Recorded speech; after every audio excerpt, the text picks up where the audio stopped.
Meet Jeff, Winston, and Ed Barnes, legendary Jamaican broadcasters, media personalities, and much more in an evening with the Barnes brothers. Integrity and longevity, as long as these men have been in this type of business, it itself quite a feat, and they deserve a rounding sound. You may even want to stand up and congratulate them for being who they are and doing what they do.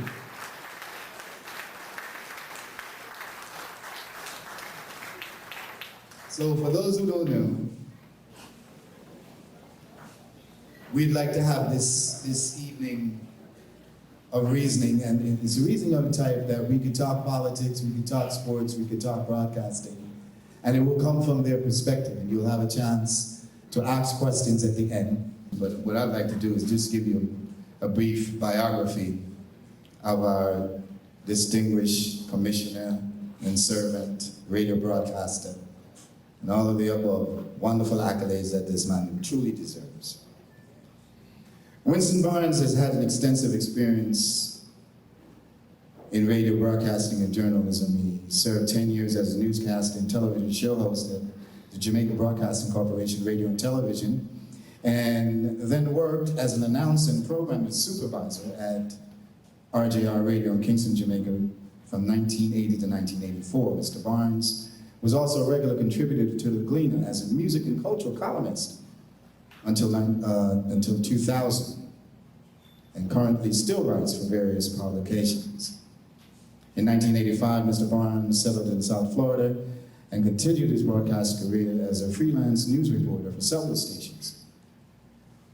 He was once appointed the news director of WABS in 1989 and began hosting the Taking Care of Business program, the TCB program that many of you listen to at 12 noon, and sometimes, I remember it started at 11:30 on Mondays and Fridays, and now we hear it regularly at 12 noon. It was produced by High Class Promotion, which also included the open line segment of what you're talking about from 12 until 1.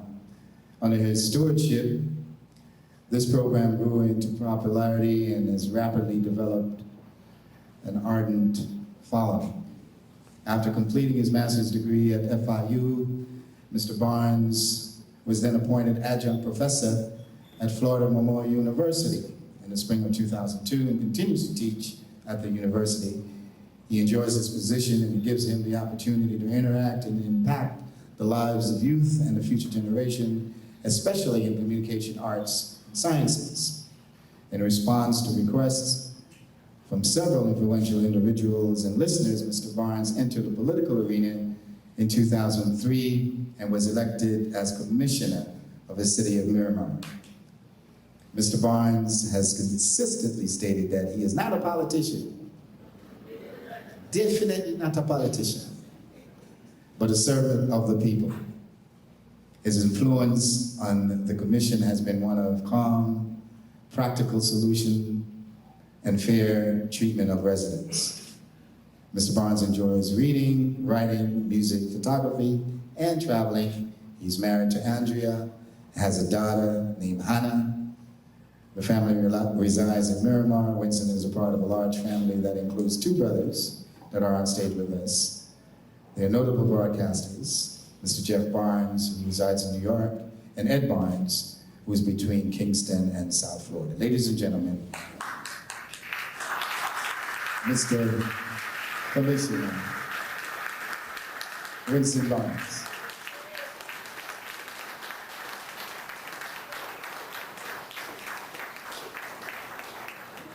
One of the things that makes this evening possible is that I don't have to do this alone. Last year, April, I had a similar evening in Sunrise Plantation, whatever it is. And that was good, but I was alone, man. And I really have to start this evening by saying thanks to Eddie Edwards. Eddie Edwards has been trying to do this maybe for 10 years. There are a number of other people here and in Jamaica who have sought to do this as well. And it has finally happened. And it's I think at least some of you here, by listening to what I've done over the years, have an understanding of the kind of joy that this is for me. Because while you have publicly known myself, Ed and Jeff, I'm convinced that I come from this incredible family, because this afternoon, Jeff and I spoke to my brother in California, Chris, who is also an attorney and holds just incredible positions. In fact, one of my sisters has convinced me that Chris left a job at one stage because he wasn't working enough for what they were paying him. Believe it or not. And that is the kind of background that we come from. And interestingly enough, Pastor Ward mentioned the fact that this is an Anglican church. We have an interesting background where church is concerned. I, for example, was christened at St. Philip's Anglican Church, Whitfield Avenue, Kingston 13. And we'll probably talk about that Kingston 13 thing, and some people were being told they're not so comfortable when you talk about the fact that you come from Greenwich Town or Whitfield Town. I don't have that problem. We don't have that problem. And I'll tell you why that is important. Jeff and Ed and I have spoken about it. And sometimes if you hear me slip and say Norman, it's because his name is Edward Norman Barnes. And today we're trying to figure out why we ended up calling him Norman. We don't know. He probably knows, I don't know. But we all went to Whitfield Primary School at Whitfield Avenue. In fact, he is a major benefactor of that school, even today. He'll come to South Florida and he'll shop every day he's here. And I can say it, I've said it to him. He carries some bags big like the Hitler bags. And a lot of times, I mean, like maybe 75% of the stuff he takes is not for him. And I remember saying to a number of people that we went to school with that I don't know that he's ever come to South Florida and didn't take home even a pencil for Whitfield Primary School. But what? We went to church that my grandmother took us to. We went to the Methodist church in Greenwich Town. And then we ended up at this Anglican school at North Street. Oh yeah, one in the house. But what has made this joyful though is that, like on the radio today, I talked about the fact that I didn't want to do this kind of work. I grew up building things. Some of us in the house old enough to know what a crystal radio is. Nobody? Anyways, the radio shop that you go to now and buy stuff, they used to sell kits. They still sell kits. Right, and you can make your own little radio. Well, going to Whitfield School, I remember lots of guys in the class, they had friends who worked at the phone company. And remember those old headphones that you have, the black headphone with the band and stuff? They'd get a half of those headphones and put a crystal in it, and you could pick up the radio stations in Jamaica. Well, I didn't have a friend at the phone company. I made my own. How you make it? Dean, our good friend from Job. Listen, you get a polished tin. Yes. Now get polished band? Yes. Now you're talking, right? Yes.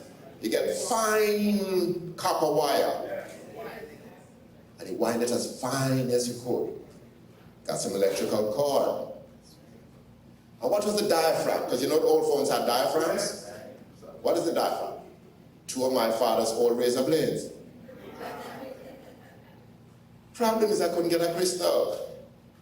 But in those days we had rediffusion at primary schools because you had to listen to the school broadcast in the morning.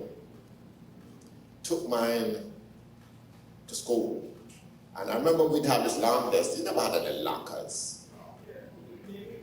Somebody borrowed my headphone. And it was the loudest. And I got into a little trouble at home because we had rediffusion at home, and I kind of hooked it up. But how you hook it up? You have to cut the wire. You have to cut off the insulation. And I can't remember if I wrapped it back with tape or something, but I didn't get into a lot of trouble. So I came from that kind of background where you were always building stuff. I think anybody here know what a skate is? Yeah. I don't mean roller skate, you know. Board skate. I'm the only one in the family that had a board skate. And that is a serious problem in my house, because you can't have board skates in my house. But I made one. I got the bearings and I made it. You know it used to be kept on top of the back toilet, because you climb the apple tree and there's places on top of the house. And who knows how to chuck a skate? Dreaming knows. Right? That's the kind of stuff we're talking about. And it is those experiences that create a problem for me when you have people who try to deny or reject or maybe even forget their background.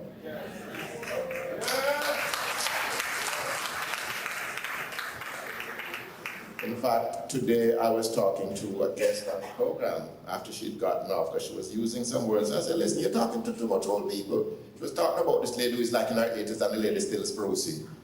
I said, where you know that word from? She knows the word, you know? And I can't say some of the words that I told her that I'd heard through a pal of mine from his mother. But that is the kind of blessing that I think we've been fortunate, and all of us, if you think about it, have had the joy to experience over all of these years. And so much of what I've done and have sought to do here in South Florida, on the radio, off the radio, and so on, has been at the urging of people. You understand, I understood quite a while back, for example, that the work that I do is a little bigger than I am. It's not really my work. I'll tell you how I came to that conclusion. Maybe 8-10 years ago, callers would call and they'd ask me questions on the air. And I didn't know the answer, but the answer came out of my mouth. And it happened maybe 3 times, and I said, whoa, this is Father God work. After that, I just let certain things go. There are certain things I just never, ever questioned again. And it is like when time came to run for office in the city of Miramar. I called Eddie, and I'm joking with him. I'm saying, listen, I'm going to put out my name just to do it. And he says, you serious? I said, no. He says, oh no, but there's a space, you know, there's an opening and a coming to. So I said, all right, let me think about it. So I said, okay, tell me how much time it's going to take from what I do. And he said, such and such and such. I said, all right, let me come to some meetings and listen and stuff. And it is people like you in this room, people who keep calling the programs that I do on the radio over all of these years. You're the people who make this possible. I don't have any kind of illusions about things like that anymore. Too old for that. Part of the business that we work in, a chunk of it has to do with ego. You have to have a fairly healthy ego to sit down in that studio and literally talk to a microphone. I think we have understood that. I think where you start running into trouble is when you allow that ego to start leading you where you probably don't need to go. Right? But it has been just an incredible joy for me to relate. I mean, like, you know, there's an election coming up again in March, and I'm telling people certain things I just never going to do. I'm not going to tell them that I have to build the new library and that's, no. I want to tell people that a lady calls me, for example, and she says, Mr. Barnes, and she has a problem, and I say, okay, send me a note, and then I refer that note to somebody at City Hall, and the problem gets fixed in 3 days' time. I'm talking about somebody who calls to tell me that he was on his almost deathbed, and a lady brought him some paperwork to sign. He signed away his house. And that's why, you see, okay, that is why you hear me cause sometimes the White House. Don't be signing papers just like that. I reported it to the police in Miramar. It took a while. It took like 3 years, but they caught this woman. Interestingly enough, people, and I like to share these secrets, she was actually a police officer in Miami-Dade County. But those are the things I like to think that I have been able to do. And in reality, there are people at City Hall, for example, are surprised at some of the calls I get from people and so on. A lot of people in our community don't make any kind of division between what I do at City Hall and what I do at the radio station. So they'll call City Hall, and when you know it's one of those calls, the commission secretary will ask, so what should I say you're calling about? They say, it's private.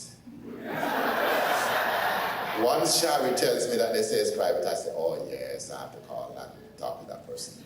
But what it really, really comes down to is service. Jeff will probably tell you more, Ed will tell you, there's a grandfather or paternal grandfather taught music lesson, taught piano at East Avenue. One photographer over there know what they're talking about.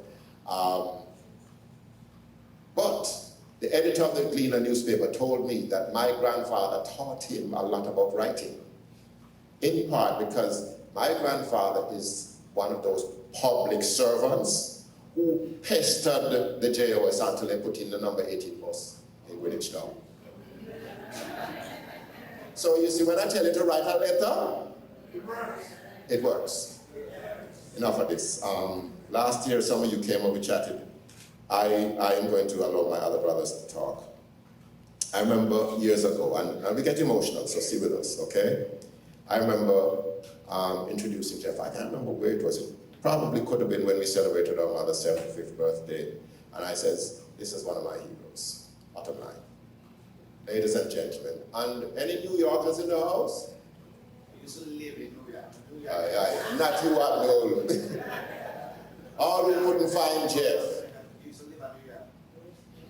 Ladies and gentlemen, as one of my friends would say, family, my big brother Jeff.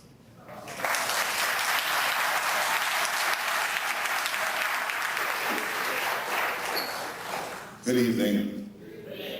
I want you to do something, first of all, because as Winston just said, the thing is that without you, we don't have anything going. Please give yourselves a round of applause. And we all thank you for being here. I'm struggling, I'm being honest with you. Winston talked about Kingston 13. It was actually 181 Spanish Town Road. A couple of years ago, somebody very near and dear to me, she says, why do you keep talking about Spanish Town Road? No, that's where I'm from. Yeah. And I really don't care if anybody knows that doesn't know. That's where I am from. And that's where we're from. Whitfield Town, Greenwich Town. The difference is, I read an article last year, year before, where there was an area we used to live off Maxwell Avenue, Little Q Road, which is now called a ghetto. And I said to Winston today, I'd like to speak to the young journalists who wrote it. And I tell them, say, that was a real nice area. You call it a middle class area. The problem is that they don't know that. So you talk about Greenwich Town, you talk about Whitfield Town. When I did Senior Cambridge in 1961, we were living on Seaview Avenue in Greenwich Town. I would sit on the veranda until 2, 3 o'clock in the open and study. Nobody bothered us. So that is not the Greenwich Town you hear about. Matter of fact, people don't call it Greenwich Town, they call it Greenwich Farm. I really don't care what you call it, it's a wonderful place. In New York, we have a Greenwich Town Association, we have a yearly benefit, and this year they surprised me with an award, and we still try to help. And that's one of the things, again, Winston talked about Ed doing for Whitfield School, where we all went, because we're always trying to give something back. I didn't have any intention of going into broadcasting. I tell you what, when we were young, we only had rediffusion, and you paid a few shillings a month for the rental. You didn't own it, you paid a rental. And then JBC came along. But we had a radio. What's a Uyghur? It was a Uyghur radio, a radio like this. And we could tune in radio stations from Miami and other places. WINZ. I was fascinated. I was fascinated by radio because I would hear the announcer say, and now here comes Hattie Page, the singing rage. And I'm looking in the radio and say, oh, for real. Fascinating. And as I told the students at Winston's class today, radio, some people call it the theater of the mind. What you can do in radio, you can't do on television, because on television they're seeing everything. On my radio program in New York, many years ago, it's funny, I told Winston back in the 70s, we're in New York, and I said, I'd love to get a morning show on a Saturday where I could do something to make Jamaicans feel at home, and other Caribbean people, because you come to live in America, especially in a place like New York, where it gets cold in the winter and what have you, and you need something to remind you of the culture, the sunshine, the warmth, and all of that sort of thing. So I put together a character. Anyone living in New York, who used to live in New York, remember Percy? That was me. I simply changed my voice. But people were confused. They said, no, it's not you. They say it's you. It's not you. It's not you. So one day a guy says to me, he says, I know it's you, I know it's you. Well, I think it's you. I said, you sure it's me? He says, yes, it's you. I said, okay. So the following Saturday, what I did, I wrote a script. Some lines for Percy, some lines for myself. I taped my part, and then I did Percy talking over the voice. And they said, uh-oh, you're really two different people? But I tell you this, all of this goes back to where we're coming from. Our father, WINSTON Barnes, he took a matchstick and he broke it. He says, you see how easily it's broken? Then he put two together and it was harder to break. Then he put 3 and 4 and he says, much harder to break. He says, you look out for each other.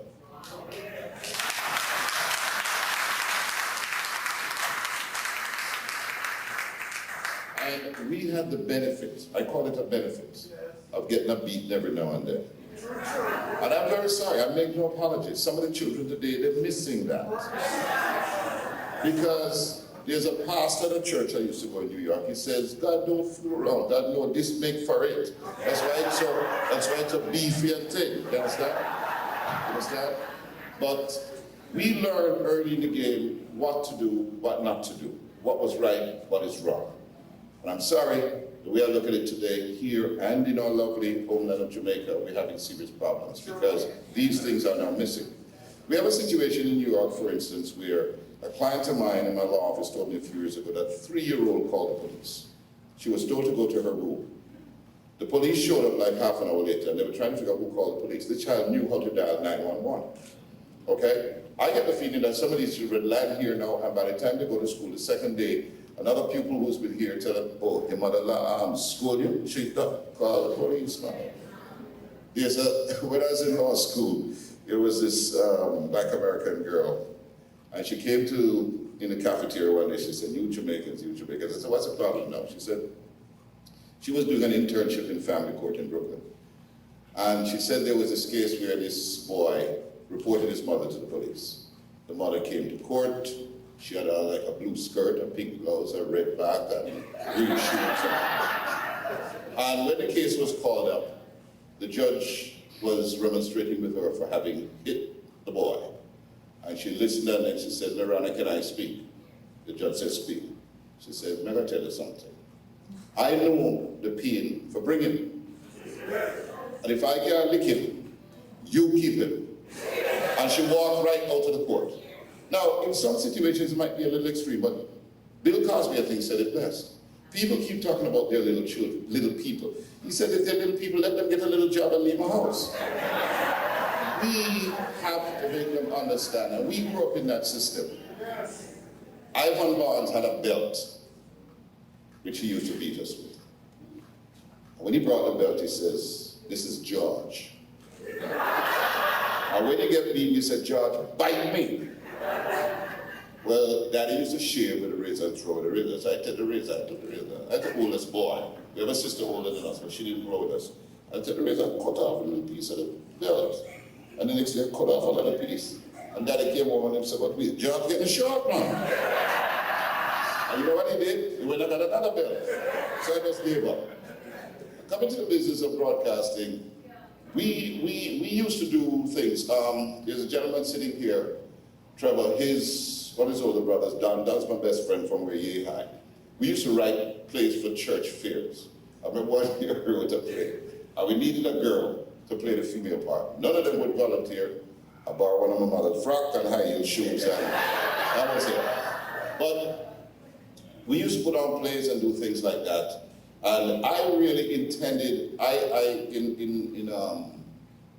was like 7 years old. My grandmother, my father's side, paternal grandmother, Hilda Henry, God bless her. She asked, what do you want to be? I said, I want to be a doctor. And when I was in sixth form at Casey, in the cover of one of the chemistry books inside, I wrote law or medicine. I had no idea about getting into this broadcasting thing. But at school at Casey, we used to, as prefects, sometimes read the lesson. And I'd done a lot of elocution and, things like that. So I read the lesson, and a teacher who knew our father, Mr. Isaac Henry, who grew up with our father, he came to me and he said, you want to go into broadcasting? You sound good. He took two of us, a fellow named Wallace himself, up to JBC. This was in 1963. And as I tell the story, I fell in love with broadcasting, and it fell in love with me.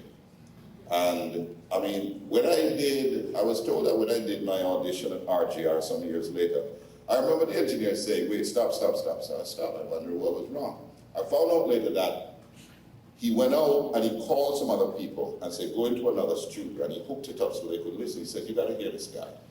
When I went to RGR, you had probation. Probation was, I think it was about 3 months or something like that. But I was approved in, 5 weeks. And I came along and loved it. Now, in the beginning, I was not a DJ. I mean, I used to do a lot of comedy at school and stuff like that.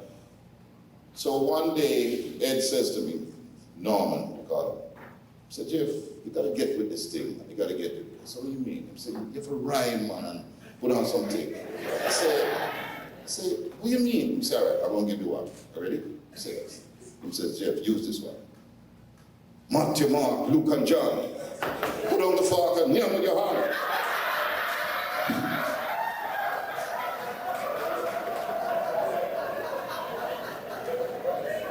And years later, when he was coming into the business, I was there to, help him come along. But there's one thing that Winston talked about. What I did, I just got up one Saturday in New York, and I was at LIB, and I said, look, to me, going on the radio, playing music, chatting, and what have you, is not enough. It's a very powerful medium. So we should do something, or I should do something. So I started something extra, something to help. So I started a thing called the Student Salute, where students would call and I would talk to them about school, their future, and always talk about not using drugs. And it became, and still is, very, very popular. In addition to that, in later years, my wife and I joined with a businessman in Westchester County, and we gave a scholarship. We did this for about 8 to 10 years. We gave a scholarship every year to a child who's going from high school to college. Because to me, that is the key. I don't have time to sit down and talk about the guy who's making millions and I am a victim of this. No, let me get trained, let me get educated and do what I can do and get my share. You understand? That's my attitude. I remember when I was in law school, some nights I'd be on my way home because it was tough. When I started, we had a child already. Jeff was like 5 years old. My wife was pregnant with the second boy. And I'm working part-time, she was working full-time. And I'd watch some of these guys, Wall Street guys, going home at night. And they'd be in the limousine, driver driving, and they're in the back with the light working. I wanted a scholarship in law school, and I could have pursued that whole Wall Street thing. I said, no, I wanted to watch my children grow. So I don't make as much money as they do. I am not going to envy them. These guys go to work 5 o'clock in the morning, go home 10 o'clock at night. I don't want it, but they do it beautiful. Now, if they commit a crime, that's a different thing. Lock them up. You understand? But I don't have time for this, this, that, and what have you. No, I don't have time. You do what you do, and you choose what you do. But education, moving from here to there. One of my greatest joys is not only to see the children go to school, but adults. I have a client in the office, and she came to this country, and she had a very hard time getting a green card. I worked with her and eventually came through. In the meantime, her husband, who was still in Jamaica, was giving her a hard time. She tells me, we call her from Jamaica, you send the money, I want the dollars. And blah, blah, blah. When she got the green card, she said, Mr. Barnes, it's over. I'm on my own now. Didn't see her for about 2-3 years. And then she came by the office one day. She says, I got my certificate. I said, why? She got an LPN certificate. All right? I have another client, and I think she was the one who said to me, she said, when I graduate, you have to come here, but I'm going to throw the thing in here, you have to be here with me. I have another one who I spoke to just last week, I think, who did the same thing. And there are quite a few people like that. This is what it's all about. And this is what I'd like to encourage you, by being on the radio, by talking to you, and making you understand that you can do it.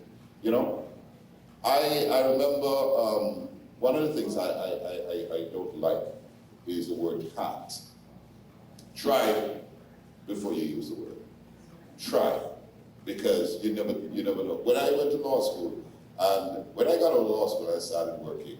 I'm on the radio, working in the office, and I'm on the weekends in the clubs playing the jukebox music, mix playing music, and what have you. People like, what? I said, look, I don't have time to waste. You understand? I don't know how to relax. I'll be very honest with you. My wife complains about it all the time. I don't know how to relax because I'm constantly doing something, and I've been like that from a teenager. But it came from watching two people, Ivan and Beryl. And we were lucky in that our grandmother on the father's side was there. We had aunts and uncles. Everybody worked. Everybody produced. So we knew what we had to do. And that's why we have done what we have done. But as I said at the start, we couldn't have done it without you. And I want to thank you from the bottom of my heart. Thank you very, very much.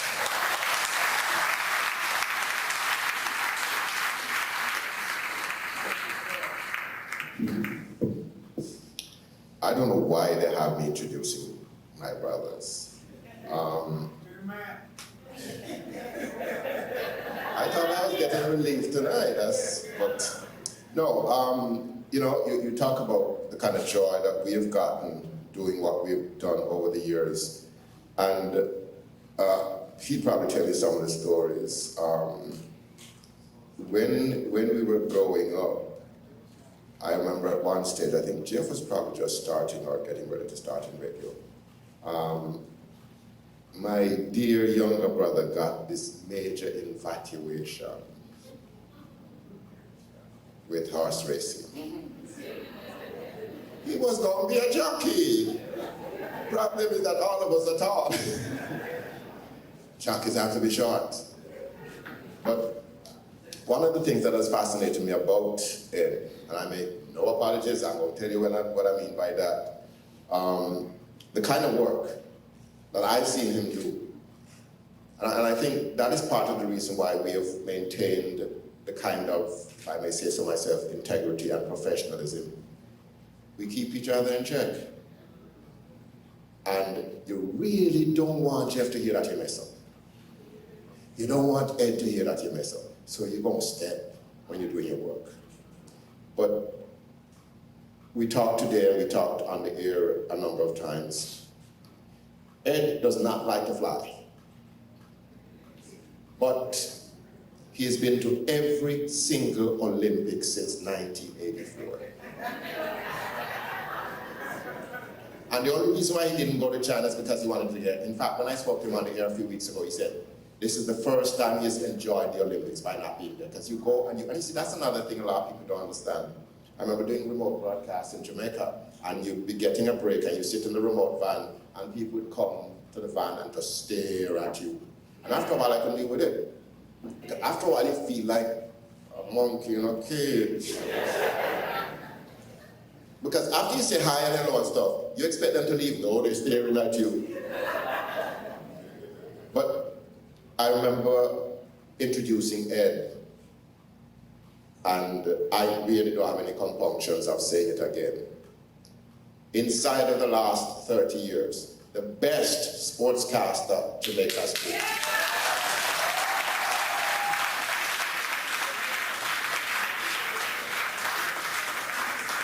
My brother Norman.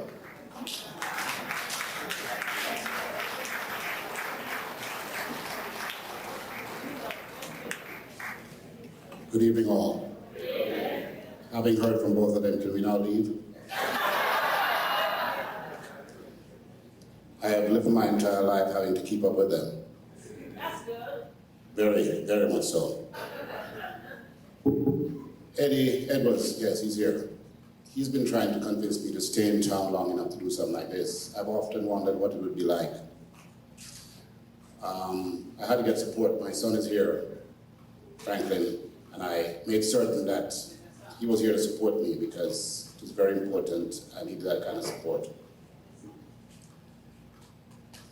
I am not sure what to talk about, having heard both of them, because I don't think they both want me to divulge all of what I know. We can talk about both of them.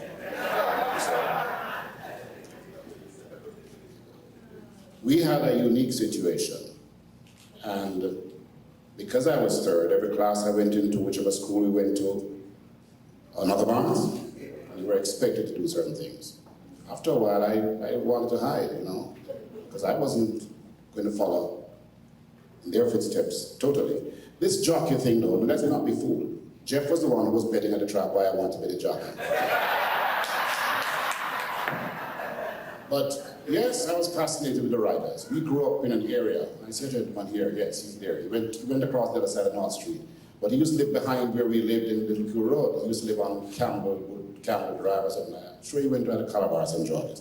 But in that area, we had a number of young men who would frequent the area that were jockeys. Because we didn't know that years before that, where the present Melrose School is, was stable for the great Abbey Granum. So they lived in Kencott and those areas because there was Knutsford Park not far away. And I would look at summertime and see these guys next door. Because they're small, they would be dressed and they would be neat. And I'm saying, wow. Then I saw the photographs, then I heard the thing on the radio, and I saw my father's clippings of the jockeys at Knutsford Park and what have you. And there was nobody that could convince me that I wasn't going to become a jockey. Let's face it, I was 13 plus, and small and skinny at the time. The closest I came to being the jockey, though, I went home with a boot that you wear. And Winston promptly threw it out the house. He says, no, I never turn a jockey. Threw the boots out of the house. But after a while, I realized that it wasn't going to happen. And then I was doing some track events, broke my hand, and then suddenly I just got tall. And I'm saying, this is gone. So I decided that maybe I should go into another side, and the sports thing was a thought in my mind, but I still wasn't going there. We went to one of these Sunday school sports event at Excelsior, and I had this microphone, so I was describing the races. And I was saying who's coming from behind and who was winning. I know Jeff wasn't in the business yet, but he's encouraging me to do it. And I said, no. But when he says about he wasn't going to go into broadcasting, I'm not sure, although he thought about his medicine thing, but the plays that he wrote, he had to be going in that area. And folks, whenever he wrote the plays, he always made me the policeman. And his best friend he talked about, Don Lee, he was always a pickpocket. But I took my role very serious. So I got a baton, I was one of the leg from a chair. So when Don picked the pocket and ran, I really hit him. Maybe got carried away, so he went home. He said his father had to soak the foot with some hot water. And Jeff would write another play, and we did better than the girls. One of the few times it happened. You see what the girls did in the Olympics, okay. Anyway, we were invited to go and perform at the Railway Oval by the Ebenezer Sexton. When we went there, Winston was playing this big belly guy from the country, who his pocket we picked. Oh, Winston, a big belly guy. He had a pillar in there. But Railway Oval, great place. So they had cricket the day before, or some other day before. So they had stored the things in the dressing room that we were using. So himself and another guy was from Panama, Bennett, saw some stuff and thought they were fooling us. So they kept the sandwiches to themselves. So every time he was eating his sandwich himself. And we wanted to know where they got the food from. Anyway, while we were out there waiting to go on stage, the caretaker came out and said, who took the steel sandwich from last week?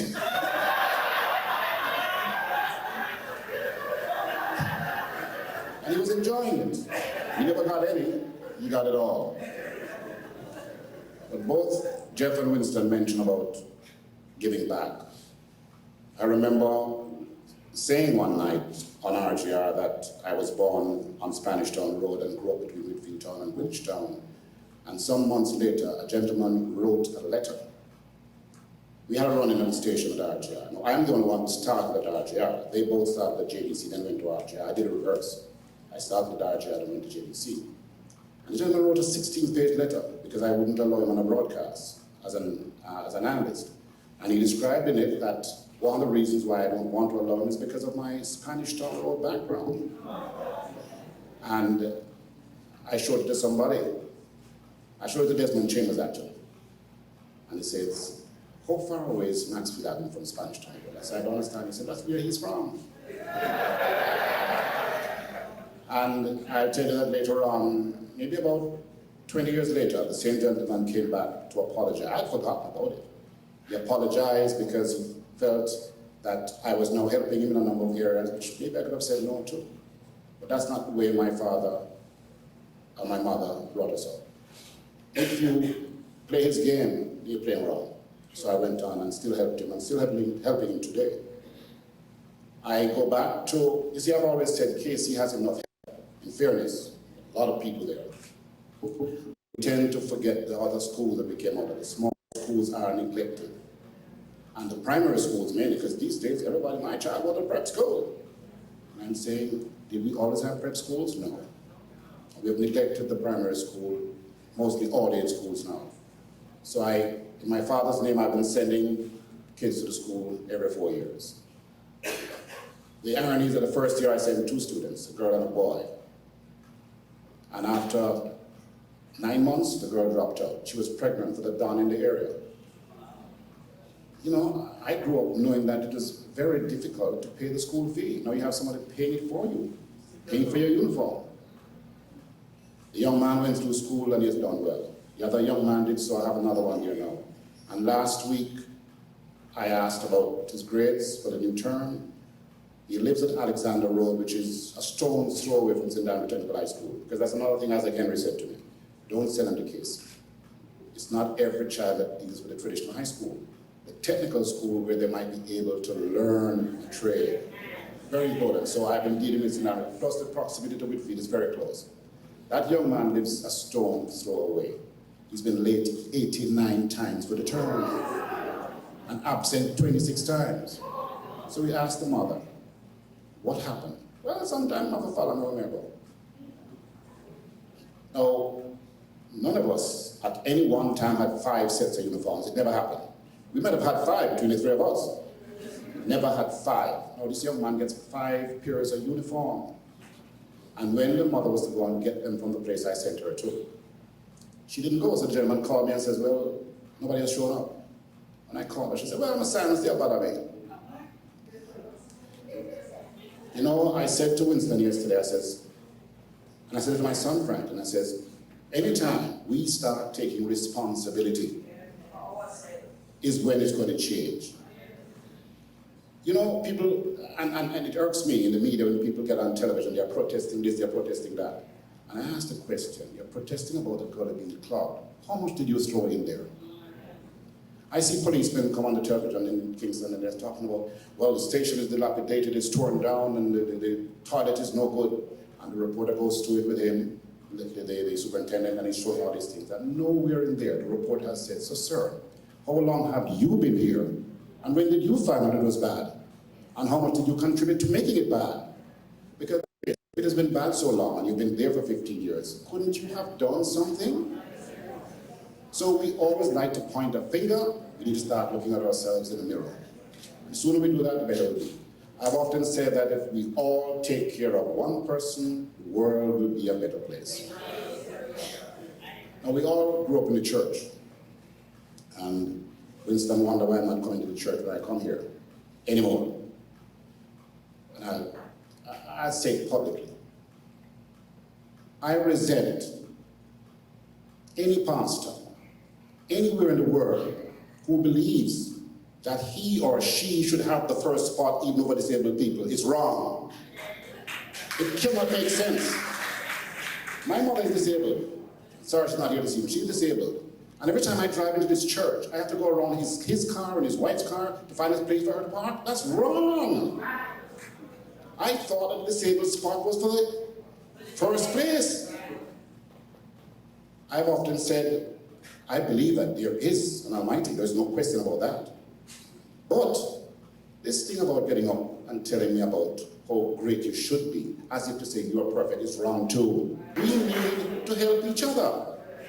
He told a story the other day about being in a McDonald's line, and he was getting irritated because the girl was saying, no onions, and yes, you sure you don't want onions? And he said, he was irritated, it's a pastor. What he's saying to me is that, hey, it happened to me, so you understand it. He said, when he got to the window, the girl said, wow, that's you? I want to autograph your book that I bought. Now, can you imagine if he had acted, oh, then the girl wouldn't have wanted his book. He says he's on the highway and people cut him off and he wants to give them the finger, but he has to stop and say, oh, we can't do that. That is being real, and the sooner we get into being real about who we are, what we are to each other, we have a much better world. When we talk about where we're from, that's amazing. People who talk about Greenwich Town and Whitfield Town and Little Cure Road and those areas, there was no uptown before. Those were the areas. Uptown, I keep on saying, was bush. And many times you come from Mona Heights, I say it was bush. Just part of Camp Land, I understand. And everybody is from, as a matter of fact, you speak to people when they're abroad mainly. Where are you from in Jamaica? Kingston. Everybody's from Kingston. A guy said to me when I was living in New York years ago, and says, tell me something. Jamaica, it's Kingston, right? I said, no. He said to me, where are you from? I said, Angola. People seem to feel that they must belong to the popular area. It's not so. And they're ashamed to speak. There's a prominent lawyer in Jamaica, older than all of us, prominent. He lived in the same community we did. He lived on Wellington Road. And some 5 years ago at a sporting event, big function we had for the athletes, he was there. And in a conversation with other persons, one gentleman says, I used to live on Whitfield Avenue, and so on, so on. And he turned to him and said, what? You used to live on Wellington Road. He walked away from the conversation. Sad thing is, he didn't know, or still doesn't know that I know he did it. And so whenever I see him, I'm very civil, but that's about it. Bob Marley said it, you know, if you don't know where you're coming from, forget about where you're going. So, but back to this broadcasting business, I never ever wanted to be there. People kept on telling me, you have a great voice, follow your brother. I said, no, I don't follow my brothers. No. You know what they used to do with me? When they would go out and get into trouble, they came to tell me. I said, what are you telling me for? When Jeff wanted to write his notes to my wife, I had to go and carry them.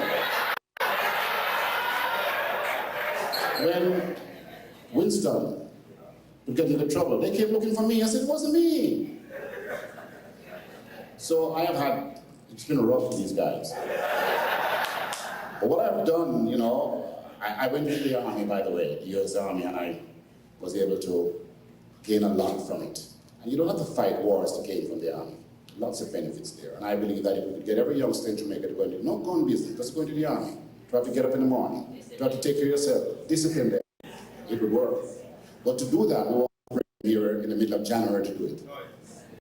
We want to make sure they are going to a place like Fort Dix in New Jersey, so they feel the code and understand what it's all about.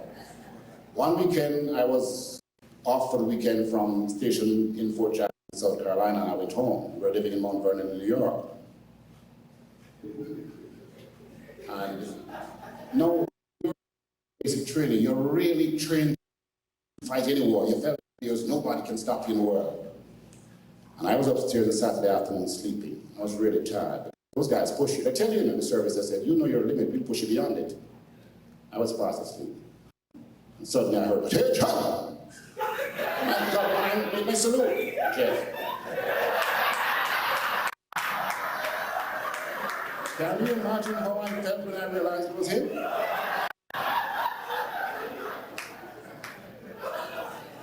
You know, as both my brothers say, we are supporting each other. It's important to support each other. And that is why I wasn't quick to go into the broadcasting thing, because I knew about the pronunciation, all the other things that I'm saying. I don't want to be in that. But I love sport. I played it pretty much better than they both. And Winston could play, but he got so many injuries, man. And then Jeff would say, see, fall down again. See, you know? So, but he played very good football. But the one time he went to the track meet, we're 400 meters, he's in lane 1. On your marks, set, and the gun was fired. He was still on his marks. So Trevor's sister and they said, run, Winston, run!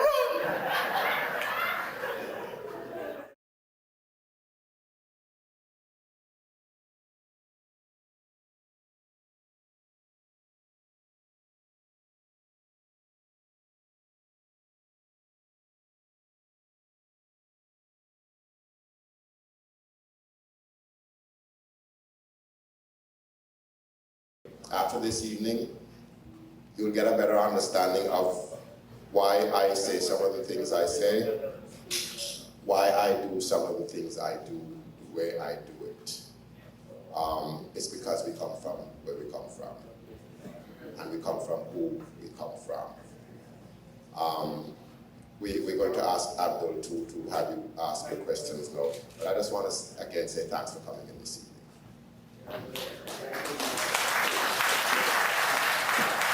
So, sir, you can start with your first question. Kindly tell us some of your highlights with WIB, and would you be kind enough to give us a little Percy impression?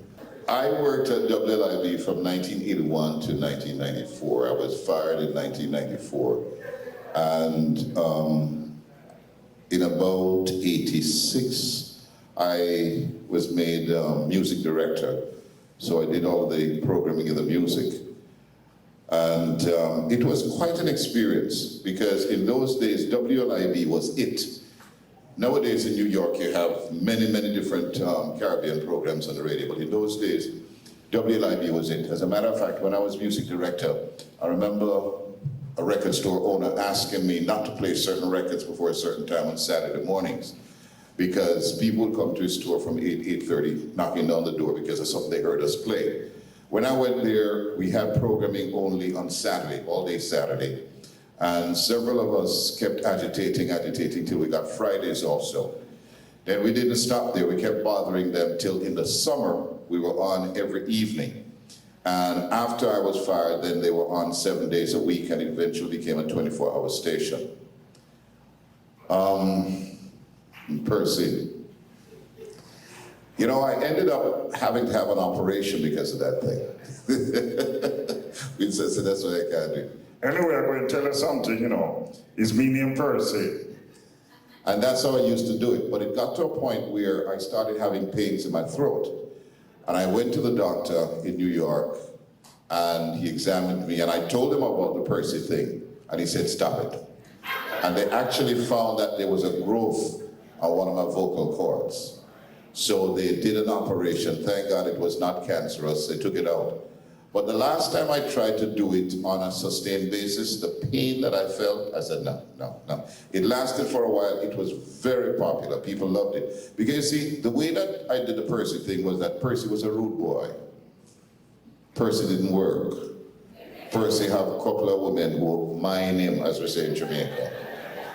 We were unsure as to his immigration status. We still don't know how that looked. And, you know, then after a while, he had a donkey. And what I did was I ran a contest on the radio for them to name the donkey. The winning name was Governor.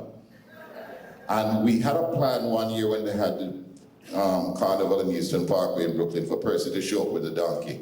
But it never happened. I got to the point where I actually printed t-shirts with picture of Percy and stuff, and people would buy it, and that sort of thing. Really, really great days. And it was very successful in its time. Thank you. Go ahead, sir. Jeff, one of your oldest fans, from 1974 in New York on vacation, I've heard you, and I never ever forgot you. I want to congratulate you for a job you have done superbly by keeping that gentleman next to you in line. You can turn your face, you can laugh. Jeff, you've done a wonderful job.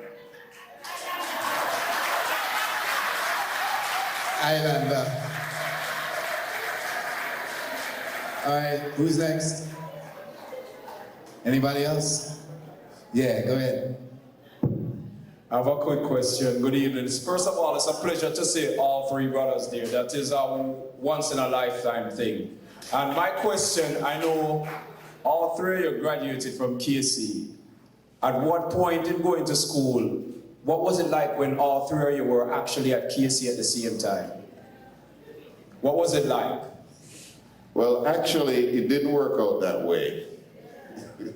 It didn't work out that way because Ed was there for only a very short period of time. But I can tell you something. I had a problem because, you see, I was the first one at KC, and I'll be very honest with you.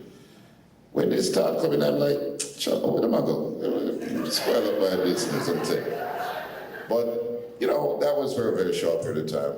We worked together. I remember one day we were going to school. The fare on the bus was threepence. And between Winston and myself, we had only sixpence. So we went to school, took one bus, couldn't take the second bus, walked the rest of the way, and then we found a way during the day, some creative ways to get lunch and that sort of thing. But the point is that we all were made, we had no choice. We had no choice. You hear about children skipping school and that sort of thing. That was totally foreign to us. School was school.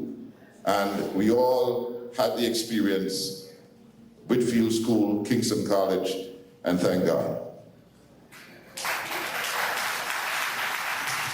This question is for Mr. Winston. I haven't heard you mention anything lately about your books. Are they complete or are they still in the works? I'm not saying that one. Okay, let me talk to you a bit about the book. And I'll explain part of the reason why it has stalled for the time it has. There was a particular time in the late 70s when I endured what, in retrospect, was grief at the JBC.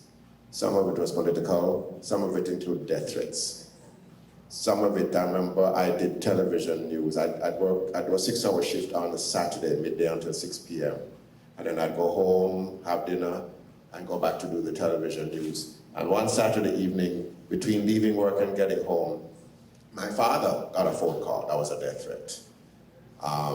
And my father, if you understand anything about us, we kind of fearless. When they said to my father, words to the effect, boy, we will kill you tomorrow evening, you know my father's response was, why are you taking so long?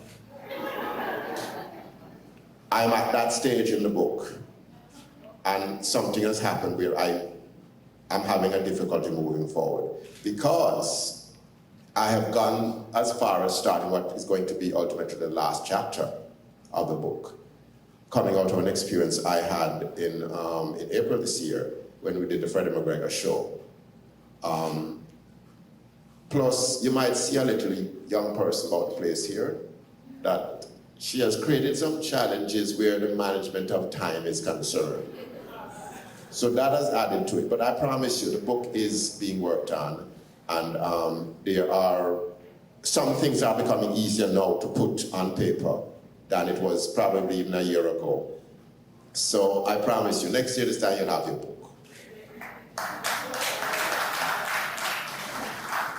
Just before our friend Justin speaks, my brothers are rather, they keep some things. When you talk about Jeff having gotten a scholarship, what is it? Tony Spalding, some scholarship, Frank Spalding scholarship. In those days, you called it a full scholarship, where you go to school, it's truly free. And Winston passed free. When you pass half, and it's £8.26. £8.26 was renting. So you have to be realistic. I passed half.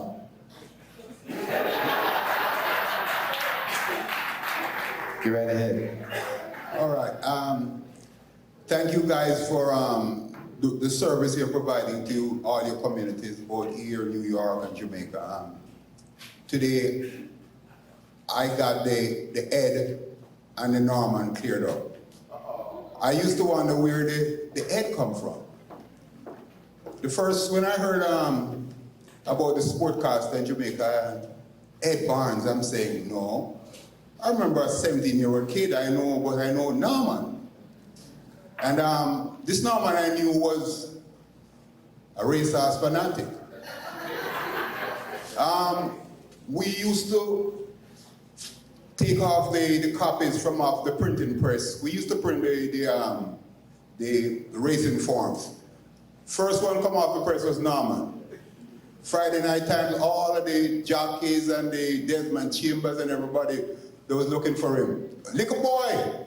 And everybody with him, walking around town, you know. Friday nights, and he give you the best tip. I remember him used to run race, used to announce, used to do some announcing, just sit down by himself and doing announcing. So the first time I heard him on the radio, I cried when I realized that this was a Norman I knew, and he really started from, wasn't even on the radio and he was doing work, was on the radio.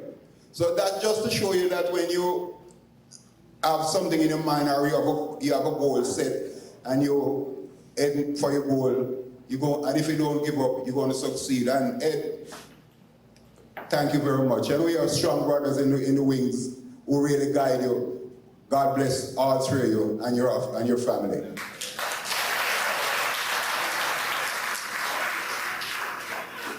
You went back to the horse racing. I was cured in 1970. Went to Caymanas Park for races this Saturday. And Norman says, Jeff, the 8th race, Donald Andrade riding horse. Put your money on that, you'll win some money. I started betting from the first race. By the time I reached about the 5th race, I had lost probably more than a week's salary. I was mad as hell. So I left Caymanas and went back to go home. But I stopped at a gas station in Millington, Walton Park Road. While the man was putting the gas in the car, the 8th race was run.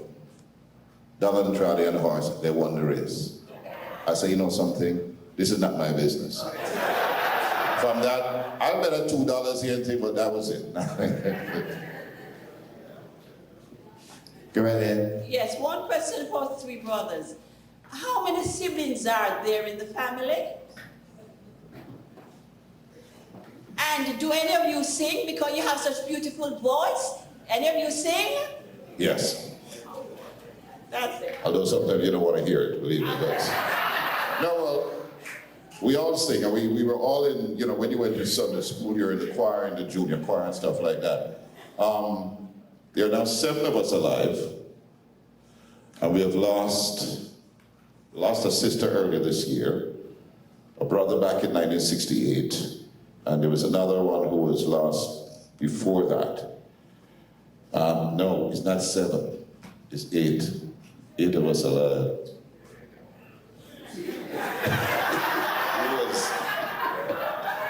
So it was, I mean, we have an older sister who lives in Jamaica. She didn't grow up with us, Rose, but it's 8 of us alive. So it was at one point about 10 of us. And, you know, people used to say, well, your father often set up a football team, you know. But, you know, there were hardships because there were so many of us. But it was also something that turned out to be beautiful and good. Our youngest brother, Christopher, had an accident in California. It was back in the 80s, I think. And I think 4 of us flew out there to be with him. And his friends out there were like, what's wrong with you guys? I mean, the guy just had an accident, what's the big deal? I said, no, we have to be here. We have to be here. And so that's where we're growing, and that's where we are. And that's the way we operate, and we take care of each other the best we can. For the question, in response to the question about singing, as I mentioned earlier, our paternal grandfather taught piano, and only one of us that ever took any lessons was not me. It wasn't Jeff. That never worked out because I think our grandfather used to use a roller when you put your finger in the wrong place, whatever. But When we were at school, we had the incredible pleasure of singing in one of the finest choirs ever. We sang in the Kingston College Chapel Choir. And I'll tell you, you know, sibling realities can be tough. I explained to a number of people, this young lady at church, I've always loved her singing, and I keep talking to her when she does great songs and so on. And one day it finally came out that I spent 3 years in the KC choir. The first year I sang soprano, and then when your voice started changing, you could sing alto. And the great big thing was to sing on the Christmas concert. I think we used to sing at what, State Theatre? Carrie. But you see, my luck, I think we sang at State that year. But guess the tough part of it. You don't just sing because you're in the choir. You have to audition. Jeff is in the choir at the same time as me. And you have to audition in front of the entire choir. Jeff was going to have a little mini heart attack. But that's quite true. And then that kind of stuff translated in television. Jeff is doing television news and I'm doing cameras. Those days, black and white, and the news studio was fairly small. And Jeff and Dennis would do the news, and one of the things I had to do as cameraman was, I think I did Jeff on the last news story. Then I had to swing the camera to the caption stand, swing a lens, because it wasn't a zoom lens, you had 4 or 5 lenses, swing a lens, focus on the caption. And all of that had to be done in the time that Dennis would say, the news continues in a moment. And Jeff would get so nervous, but I'm cool. And I swing my lens. That is the kind of stuff that we've done together over the years.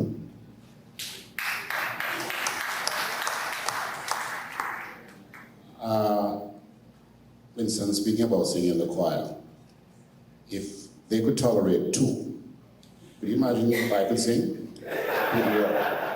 But talking about swinging the camera to make certain he did a good job, he couldn't do otherwise. My father was alive. He couldn't come home if he made his brother look bad on TV. Father Ward. I have a comment, and then I have 3 questions which I will condense into one. It's your house. I don't have no argument with you, sir. It's your house. Go right ahead. I'm a Jamaican. Me run things. Things don't run me.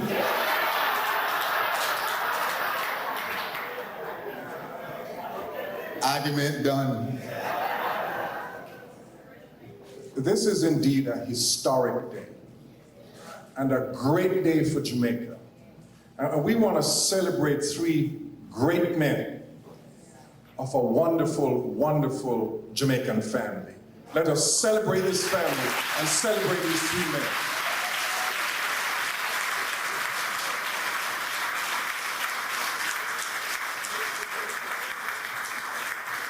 All right, we're gonna sit down now.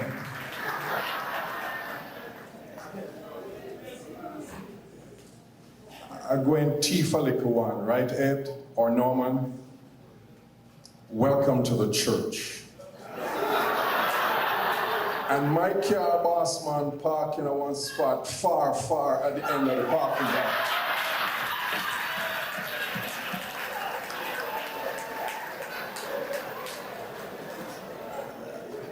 Just celebrating with you, gentlemen.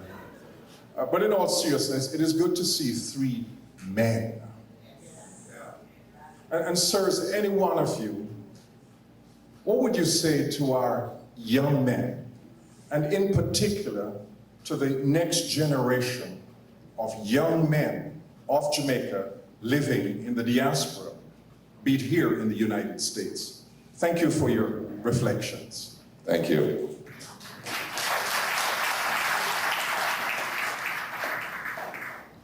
In so many words, be a man.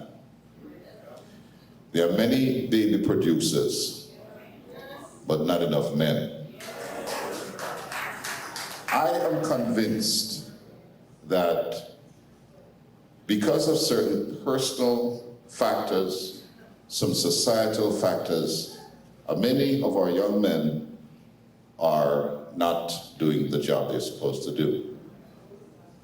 Growing up in Jamaica, and I'm being brutally blunt, it was fashionable to have a child here, a child there, a child there, sort of thing.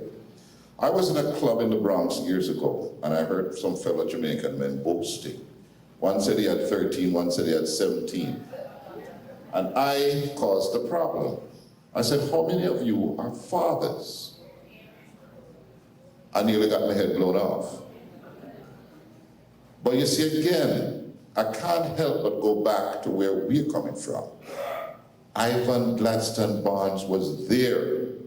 Now you gotta understand, things were tough. He worked as a postman, later on he worked at the cleaner, and financially things were tough, but he never gave up the job. And this is what a lot of the men have to understand.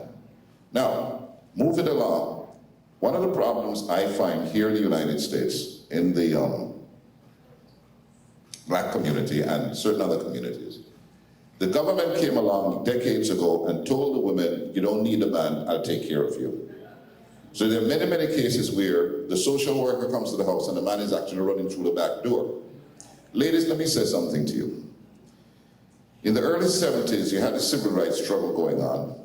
Black people and minorities being given their rights and moving up in the system. Then you had the women's movement. And what happened in the early 70s is that a lot of employers were forced to hire minorities and women. And what they would do, they would hire a black woman. You get 2 for 1. And the men were shut out of the system. I'm going to ask some of you, go easy on the men sometimes. There's a professor in Jamaica, what's his name, Miller, he was head of MICO. He wrote a book about the marginalization of the male. It's a universal thing. But I say to the men, be a man, try your best. But, Pastor, in response to the question, ladies, you have to help. There are too many boys who grow up hearing their father cursed behind his back. There are too many boys who, for one reason or another, the father might not be there and the mother tear him down day in, day out. That boy grows up figuring being a man is no big thing. Matter of fact, he doesn't want to be a man. So there are several factors involved. But I think the young men, the church that we attended in New York, I was asked to speak to a group of young men about a year ago or so, and I told them, I listened to some of their stories. One young man told me he went to college, he's come out, he's working, and he says he keeps on getting this feeling that they want more from him and more and more and more. And I said to him, the point is that you never give up. Because that's life. You have to keep on working at it. And I say to all of them, look for help.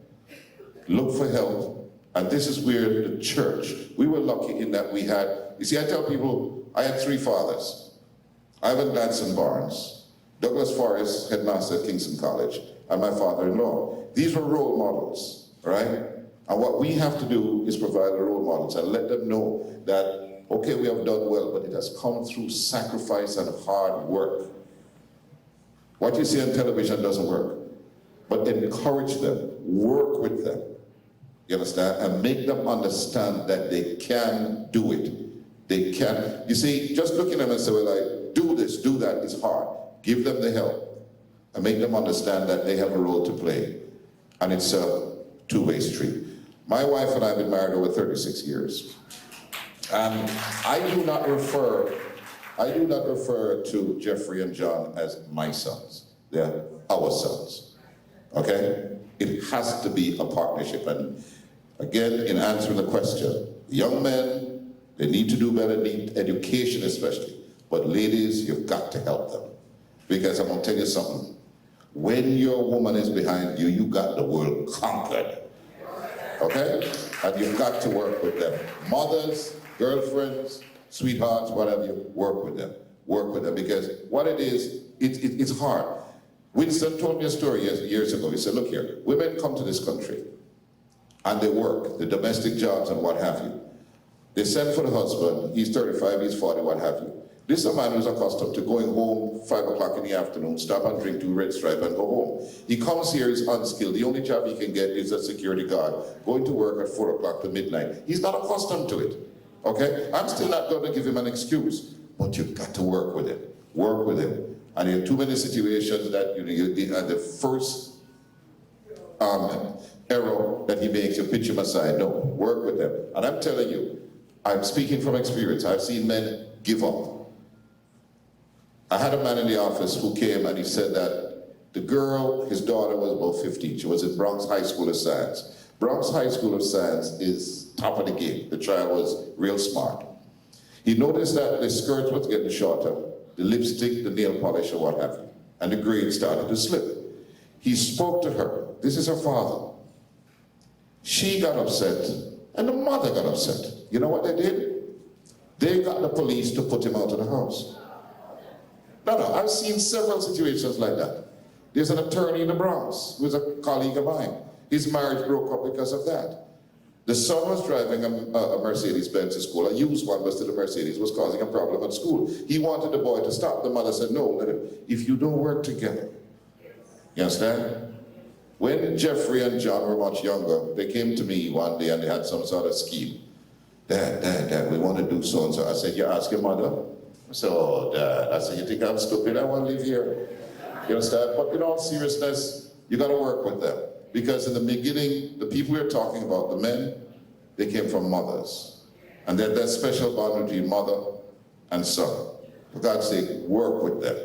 Because I'm despairing of what I see out here. At the same time, when it's necessary, discipline them and make them understand. It can be done, and you must do it. Speaking from the perspective, I'm privileged to work from here in South Florida. Young men are going to have to acquire a stronger respect for education. My class this semester, I think there's like a dozen young people in my class, and this is one of the best classes I've ever had. Why? There are 7 girls and 5 guys. And I've never had that before. I've had classes with like 20 youngsters and 3 are guys. If young men, in fact, one of them told me today that every semester he says, what am I doing in here? I need to go make some money. I said, you need to hold on. I mean, we talk about tough times. I'm in college in New York in the 70s. This is after I'm a big star boy on the radio in Jamaica, and I'm saying, no, I'm going to school. This lady I'm seeing at the time, we talked on the phone one day, and I did not answer her quick enough whether I had lunch money or not. I am like 26 years old. She bawled down the phone. She was bawling because I didn't answer quick enough whether I had money for lunch that day. It is not going to be easy, especially in this country. The reality is, though, after you've absorbed it out of the environment, absorbed it out of the books, nobody can take it out of your head. And girls, and that is why girls have the edge on guys, girls have that figured out long time. And in closing, remember, I'm convinced, for example, now I'm not blaming women, I'm just calling out a fact. I'm convinced that the crime situation in Jamaica, for example, would stop tomorrow if the women decided to stop it. I keep talking about a Master Griffith song about allowing the man with the blood on his hands to come in the bed with you.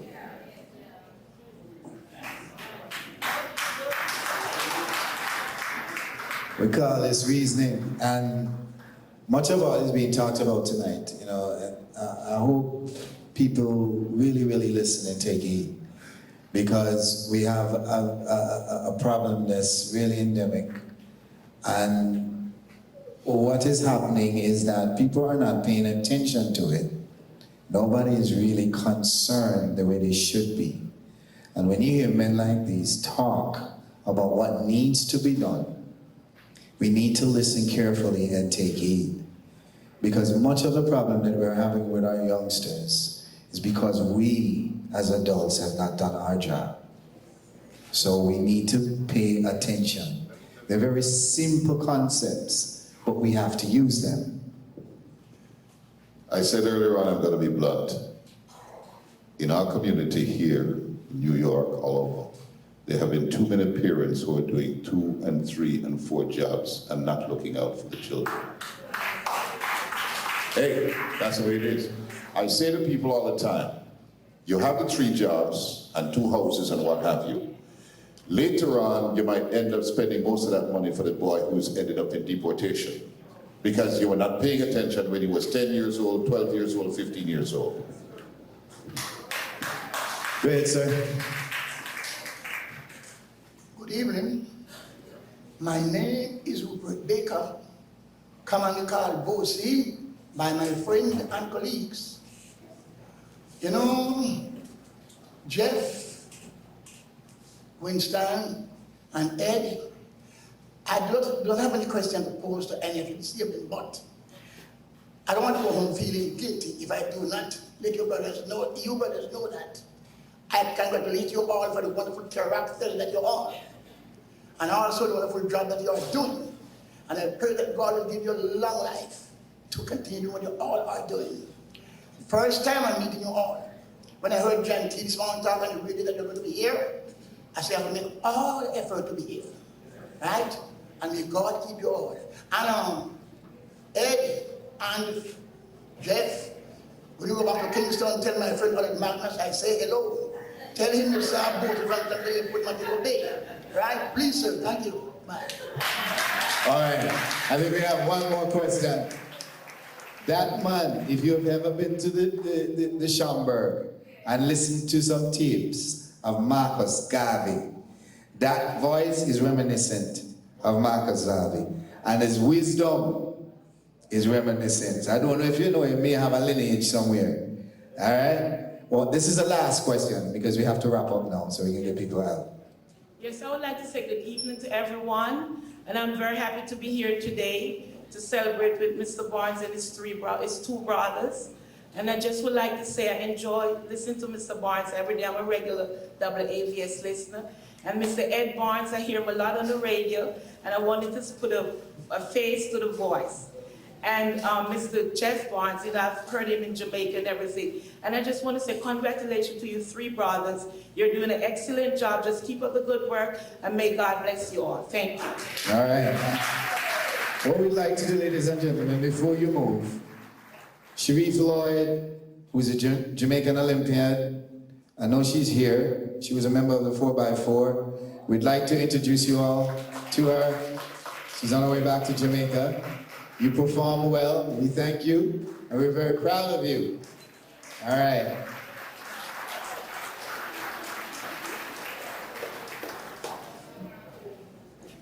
Folks, it's a pleasure, but I keep quiet.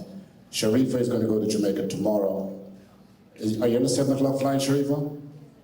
Huh? Yeah, we're on the same flight. We have to go back to celebrate Saluting the Stars, Under the Stars at Strawberry Hill tomorrow evening.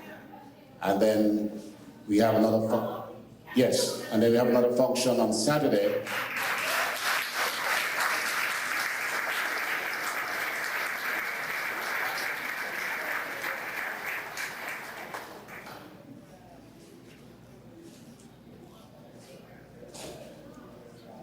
Ladies and gentlemen, let's welcome the Olympian, Sharifa Lloyd.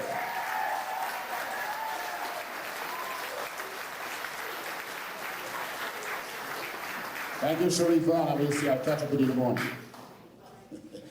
As I listened to what Jeff and Winston were saying, and because I spent so much time in Jamaica, and it's by choice, I chose to go back there. I came here for something, I got it, I went back there to do what I'm doing. So we're holding up the different ends. Winston here, might be there, Jeff is in New York. We talk about youngsters, something that others can do. Try to relate to the young men, especially in Jamaica. Too many of us act as though we didn't come from these areas. So what the young men don't have are role models. So what they see as a role model is the Don. Years ago, a young man passing common entrance was celebrated. A young man getting a university degree was celebrated. Today it's the Don because they don't see the people. When I tell youngsters that I used to live at certain places, they tell me, "Nah, come on, stop joking." It is important that they understand that there is hope for them too. Because if they don't see themselves ever coming out of there, then we're all doomed. Because what is happening today is that youngsters, one guy that played football was in class at Winston too, Neville Oxford, said to me the other day that, look, he went back to Vineyard Town and speaking to a group of young men. And one of the young boys said to him, look, you might know my father, but I don't know you, and I don't check for you. We have to get back into them the understanding that it is not the Don man's way that's going to make it in life. One of the things I always advocate is giving back. And another thing I always advocate is stay where you live and develop your community. Many times what happens is that we might gain some affluence, get some money, and we move out of our areas, and we never look back. And when we move out and leave the areas to the dregs.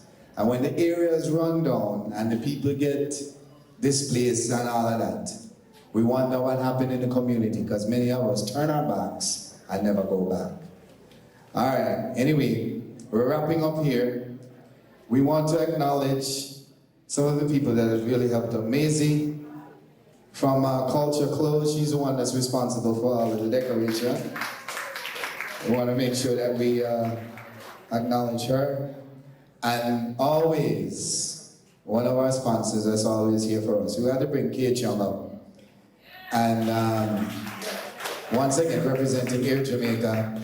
And Kay is always a stalwart in our community, always helping us, always trying to give back, acknowledging Jamaica and all of the gems that we have. Once again, ladies and gentlemen, Kay Chung from Air Jamaica.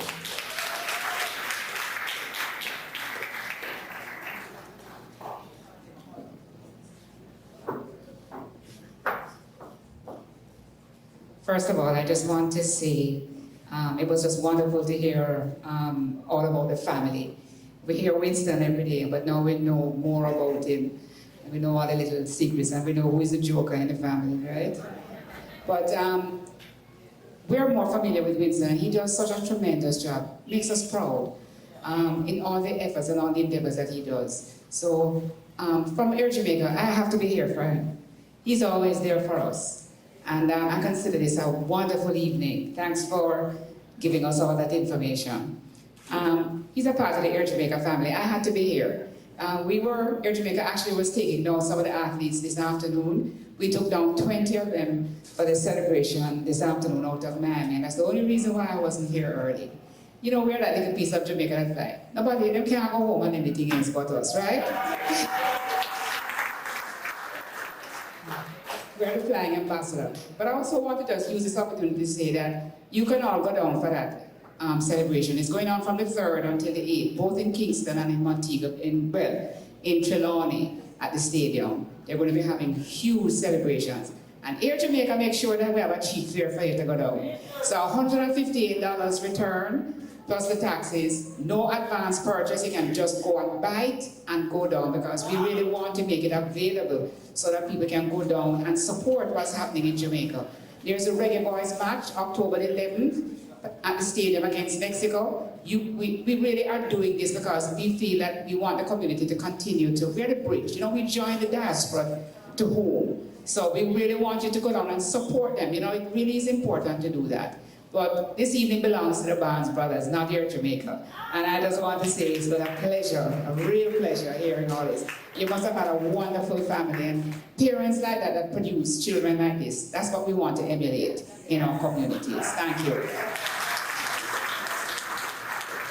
All right, this is going to put a wrap on what we've done this evening, and it's truly an auspicious occasion. You've witnessed some historical events here tonight.